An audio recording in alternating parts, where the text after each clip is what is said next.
Okay, we've moved on from the last video. We've fish screened it. This is the next day. We've fish screened it and battened it out. Now we're on to the insulation. So we've insulated it. We've only used 15mm. That's all that's required, really. You're in a basement, so it's quite warm. You've got the naturally warm ground outside below a metre, so you're going to get a lot of heat from outside. The only problem you've got to avoid is the damp and the moisture. What you try to do, always think in the back of your mind, what I'm trying to do is stop cold air and warm air touching. Cold air from outside, warm air from inside.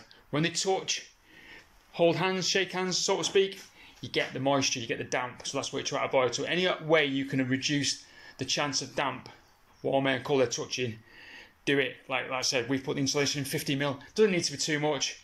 You've got the vis screen, you've got the insulation. So that should be plenty. And obviously it keeps the room warm as well. It reflects back the heat into the room instead of going through the walls. Right, now then, what next? So we're going to plasterboard it in a minute. We've marked out the battens, so we're going to do the plasterboards vertically, as explained in the recent video. Another thing I should point out is make sure you use plastic back boxes. Don't use the galvanised ones, because when you get moisture and damp, they go rusty. So use the plastic popping ones, perfect for the job.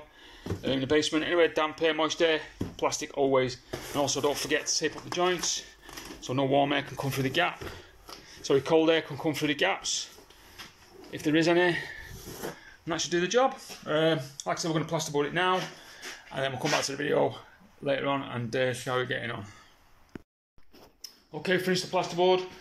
Bear in mind, obviously, like I said in the other video, make sure you use fireline plasterboard because it's less likely to suck up moisture. Also, make sure you keep it off the ground. Give it at least 3 or 4 inches if you can. As high as you can, really. You don't want it anywhere near the floor.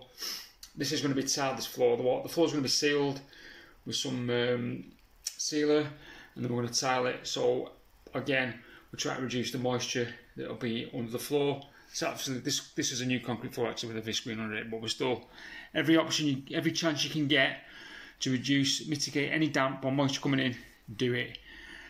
So we're going to tile this floor. Like I said, keep the plasterboard off the floor, use fireline plasterboards, and don't forget plastic back boxes. So we'll give that a skim. I might put a video on, but I'm pretty sure you've seen plenty of plastering. There's loads of videos online, so we might not even bother. But anyway, there you go.